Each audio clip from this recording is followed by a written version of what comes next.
Welcome back to Flashpoints here at CBS. I'm Margaret Brennan, and I'm joined by Juan Zarate, our senior national security analyst. Juan, we've been seeing all these images of Kiev, Ukraine burning. Meantime, closer to the U.S. backyard in Venezuela, in Caracas, you are also seeing a major showdown between the government and protesters. Why isn't this getting more attention? Well, it's not getting more attention because the violence in the Ukraine and Kiev is so dramatic, so severe, and it's been going on for a couple of months.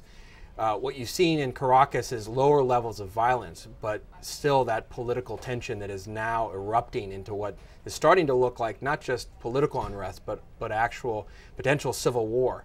But this has been long in coming. The opposition to the Chavista regime, now run by President Maduro, has been long in coming. There was a protest on February 12th that galvanized the opposition to the regime. There's huge economic problems in Venezuela that have been well chronicled. Some of the most violent crime rates in the world in Venezuela. And frankly, the needs of the populace just not being met by this regime that is no longer led by the charismatic General Chavez. And so Maduro's had to balance these issues and has been very bad, I think, at communicating and controlling the environment, and is now resorting to violence and political repression in a fairly dramatic way. And so as Kiev hopefully settles down, I think you're going to see more cameras, more attention move to Caracas and the western part of the country, which is seeing a lot of violence. If Maduro lets those cameras in, his 10-month-old government has been very stringent in its treatment of the press, and they've also been expelling U.S. diplomats, 3 just in the past 7 days or so, blaming the United States with fomenting a coup. All of this, he says, aimed at gaining control of Venezuelan oil. What is the U.S. interest there? Well, the U.S. interest, first and foremost, is in stability, right? You don't want a country sort of the northern part of South America sort of burning and in the midst of civil war. So that's first and foremost. Second of all, you want to see democratic reforms and a government there that actually is serving its people and not just its own interests. And I think for a long time, the U.S. government has not liked the Chavez regime. It does not like President Maduro. It's part of the reason you've seen these diplomatic conflicts emerge over time, and not just in this administration, but in the Bush administration as well.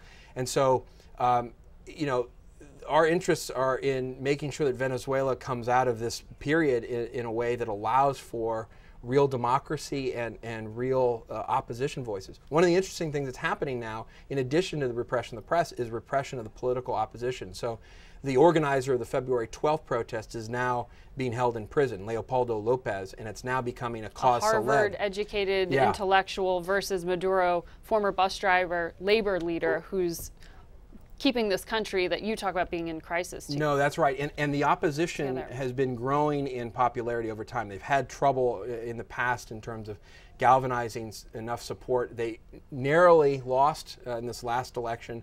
And so you have a very sophisticated political opposition that is opposing the current government. And so the government, I think, in a very ham-handed, violent way, is trying to find a way to repress the growing opposition, and frankly is building this narrative, as you described, that this is all being fomented by rogues and orchestrated and puppeteered by the United States. Furthest thing from the truth, because at this point you've got a lot of upset and angry people in Venezuela, and the government's trying to repress it. It's going to be really interesting to see how the Maduro government handles all of this. And as you say, if those protests go on, it will be getting more coverage. We'll be watching it here, that Flashpoint for sure, in Caracas. Thanks for watching. I'm Margaret Brennan. This is Juan Zarate. Thanks, Margaret. Flashpoint.